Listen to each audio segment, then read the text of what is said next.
Welcome to the Jill on Money Show. It is Tuesday, November 23rd. You know, Mark, I'm kind of like that person who is having an affair because I don't want to say any name. So I just say show. So I don't say radio show or podcast anymore. Did you notice that or not? Because I kept getting I lost my mind. Like, am I doing radio? Am I doing pod? Am I doing this podcast or that podcast? So I think it's just easier to say the Jill on Money Show. Does it sound okay to you?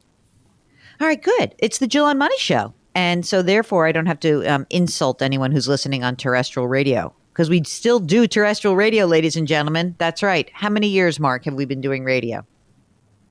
We're coming up to our 11th anniversary on the radio. I can't even believe it. Someone just asked me recently, like, how did you meet Mark? I'm like, oh, well, we fell in love in a newsroom. Mark calls it the Black Pit. It's an old building that CBS Radio was housed in. In fact, Mark, was it not the location of CBS Radio inside of the CBS News Broadcast Center was, in fact, Walter Cronkite's studio? Right. It was the set for evening news. So there, we're giving you a little flashback. Now, our younger listeners are like, who is Walter Cronkite and what is news in the evening? But that's what it we used to have to do news just a couple times a day, mostly at night. Now we do it all the time. And this is a show that is all the time, every single day, answering your financial questions. If you have something that's on your mind, and it is coming down towards the end of the year, if you need to make some year-end money moves, or you maybe just want a question answered, or maybe you've got a question about the economy, maybe you've seen me on TV talk about something, and it kind of jogs your mind, all you need to do is go to our website, jillonmoney.com, jillonmoney.com, and click the contact button. It's so easy to do. That is what Sandy did. Sandy is on the line from Maryland. Hello, Sandy. How are you? Hi, Jill. Hi, Mark. Thank you so much for having me. Great that you are joining us. Tell us what's on your mind. How can we help you out? So recently, my husband and I have started to look at our numbers, and we want to kind of join this fine/fire movement. And we're thinking we could do it potentially, we would be about 6 years out. So we're both about 48. You're both 48. Hold on. And what do you guys do? Like, what do you do for a living? I'm a lab technician. I do DNA and RNA sequencing. Oh my God, you're very sought after these days. Well, I don't know. The pay's not so great, but what's your husband do? He does a lot of behavioral health assessment, monitoring of behavioral health programs for the state. Okay. How much do you guys make together? We're at about 180 together. Do you have kids? No. That's why you can do this whole idea of a different endeavor for your future. Tell us a little bit more. Do you own a home or do you rent? We own. How much is the house worth? Currently, it should be about $350,000. Okay. Is there a mortgage on it? No. Okay. How about your emergency reserve fund? What do you got? We have about $87,000 in emergency reserve. Okay. And you're both employed, or are either of you self-employed? Nope, both employed. Do you guys each have retirement plans? Yes. Tell me about those. How much do you contribute to your retirement right now? Okay, so our retirement is through the university. So there's a little bit of a hodgepodge of numbers and alphabet soup almost. I went ahead and I'm going to add everything up so that it's just the two of us together. For both of us, we have a 457. Our 457 money is at about 238. We have 403B at 846. Mm-hmm. Now they just started a 403B Roth, which we kind of switched our contributions and are putting it in there. So right now that only has 4,000 in it. But all future contributions in the 403B will be Roth. Correct. Okay. And are you putting $19,500 each into those? Yes. And what about the 457? What are you putting in there? I'm putting in 15,000 and he's putting in the 19,500. And then we also have what they call the optional retirement plan, which was the plan that you do instead of a pension. Okay. So that the university puts 8% of your salary into it. but you're not allowed to contribute to it. What's in there? There's 301,000 there. And is that like a cash balance plan, or would it be converted to monthly or lifetime income? It would be converted to monthly. It would be, I mean, it's invested kind of the same way our 403B and our 457 is. You had the option, and we weren't smart enough to take a pension. We didn't know we would be in Maryland for the rest of our lives. I get you. We had been moving a lot. So, it was either you had to make a choice of, yes, you were going to stay here 5 years or not. And, well, we hadn't lived anywhere long enough yet. That's all right. You make the best decision you can in the moment. So that's a bunch of money. Do you have any money outside of retirement assets? We each also fully fund a Roth every year. So there's 353 in a traditional, or not traditional, but a Roth IRA for each. So together it's 353. 353,000 in Roths. Correct. Great. Recently started a brokerage account, and right now there's only 62,000 there. Only. Boy, if you came across 62,000, you didn't know you had it, you wouldn't say, "Oh, it's only." You'd say, "Oh, I can't." No, but I say only because if I'm thinking of trying to stop working at 55, 56. Why are you going to stop working at 55? Like, what's happening? So where we work, it's pretty high stress. So we're not really going to stop working. My goal would probably be try to find another job. My husband wants to try to teach English. Maybe it's because he had to deal with me, but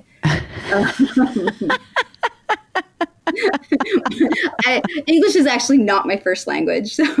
What's your first language? Spanish. Both my parents are from Colombia, so I grew up speaking Spanish primarily in the house, and then English at school. I don't really know what I want to do. I think I want to go walk dogs.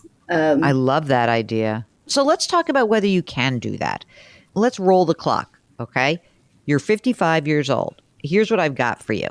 Without too much growth, I mean, just the amount of money you're putting into these accounts, in 7 years, you're going to have probably somewhere between $2.5 and $3 million. 2.5 is really like no growth, and 3 million is kind of normal growth.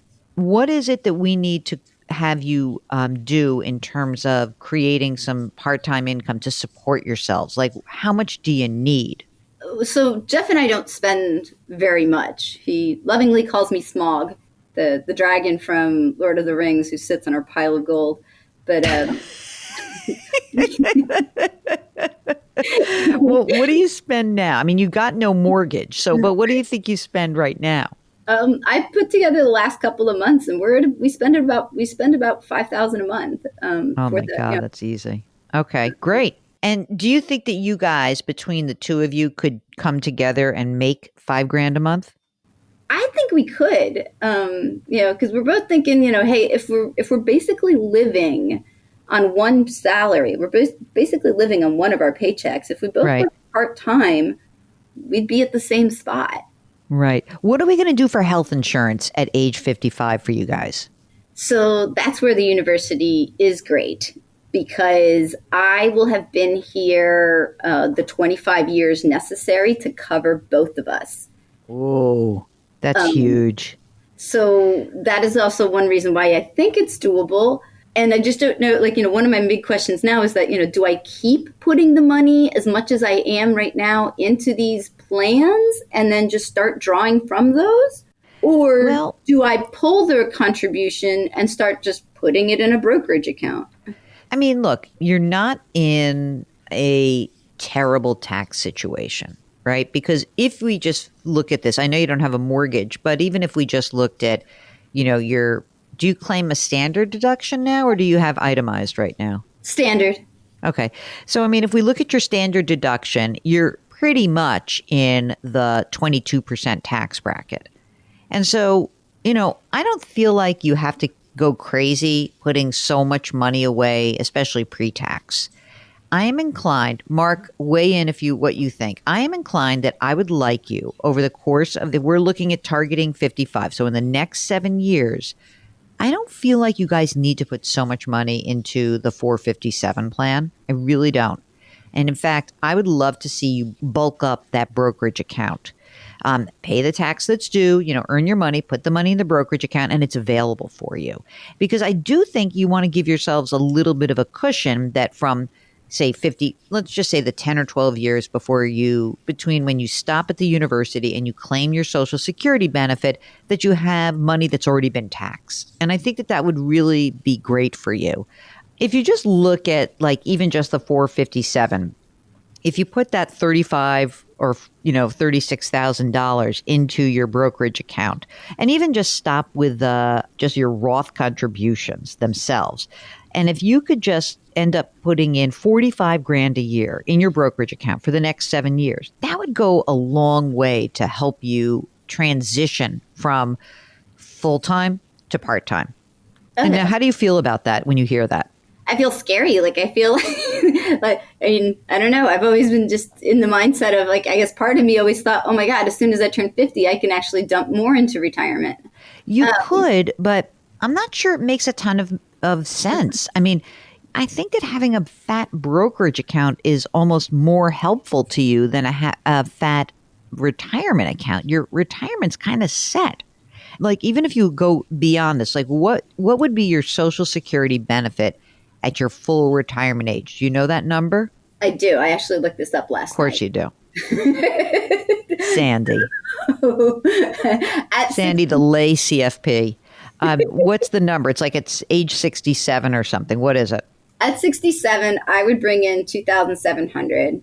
He would bring in 3,400. Okay. So, I mean, we're talking about 12 years. Okay? 12 years that you have to worry about. And during those 12 years, I think you would be happy to have some money that's already been taxed. And that's really the issue here. Theoretically, you could just keep putting, and that's the other thing is that I don't really think that you need to kill yourself in terms of tax liability. But if you really are concerned about that, you could essentially just say, I'm only going to do Roth contributions and I know that we'll be fine. And, you'll have some money that's taxed at a higher rate or lower rate or whatever. But I don't know, the one area that seems a little light to me is the money that's already been taxed, because you're going to have this dozen-year period from age 55 to 67 where you may not want to work as hard. You may not want the pressure of saying, well, we have to bring in $5,000 a month, and then you wouldn't have to. You could always say, if you had, let's say, a few $100,000 in a brokerage account, you could just say, I'm just going to take $1,000 a month out of there, or $2,000 a month out of there, and who cares if we deplete it? It just doesn't matter. Like there's also going to be a really cool opportunity for you that if you build up that brokerage account, what you also might be able to do is, when you get, and again, we don't know what the tax law is going to be, but let's just pretend that everything stays as is. Then at age 55, when you have a much lower income, you can start converting some of your traditional money into Roth money and pay the tax due, because you'll be in a lower tax bracket. Okay. So I think brokerage is really that seems to me the missing part of this, that to have money that's already been taxed is going to give you more flexibility. You can totally do this. You can start the dog walking business. He can start teaching English or Spanish, depending on how good he is at Spanish, and be very comfortable knowing you can do that. But it's that money that's already been taxed that's going to give you many more choices when you get to age 55. Now, Mark, do you think that there's a high possibility that when Sandy gets to age 55, she's like, oh, but I just like making money so much I can't do it? Because that's what I think. Yeah. Like, I want to turn 50 so I can put the extra $6,000 in. You don't spend money. God bless you. Is there anyone in your family that you have to still take care of? No, my mom's actually really is well. She's fine. She's still healthy. What about on your husband's side? There's a potential that we would have to help his mother more. But again, she's got enough to meet her needs currently. I think that, make sure you got your estate documents. I know it's just the two of you, but get those documents, keep saving money, consider putting more money in brokerage, and then let's execute your financial independence next endeavor. And do you have dogs? Yes, I have a Great Dane mix. What? Yes. Oh, he's a huge one. Yes. And then we have a little, our COVID puppy, who's a little hound, a cattle dog mix of some sort. Way too much energy. Yeah, I run her 3 miles every morning and then walk her for another hour in the evening, and she still ate the edge of the coffee table and the stairs. Well, enjoy your pups. Get ready to have more company with that dog walking business. And thank you so much for joining us today. If you want to be like Sandy and join us on the air, all you need to do is go to our website, jillonmoney.com, click the contact button. Tell us what's going on. Tell us you want to come on the air, and we would be delighted to have you join us. And, it's just much more fun because Sandy wrote like a pretty quick note to us, and we got into the details when we got her on the air. And that's, to me, the more fun and interesting part of the program. I think you'll get more out of the exchange if you come on the air live with us. So go ahead and do that. It would be lovely to have you. While you're on our website, don't forget you can subscribe to our other show. It's called Eye on Money, and you can check out all the great content that is up there. You can read articles that we've written and listen to old shows, watch some TV appearances. Okay, thank you so much for listening. Lift somebody up today, please. It will make that person feel better. It will make you feel better. Grit, growth, grace, and we'll talk to you tomorrow.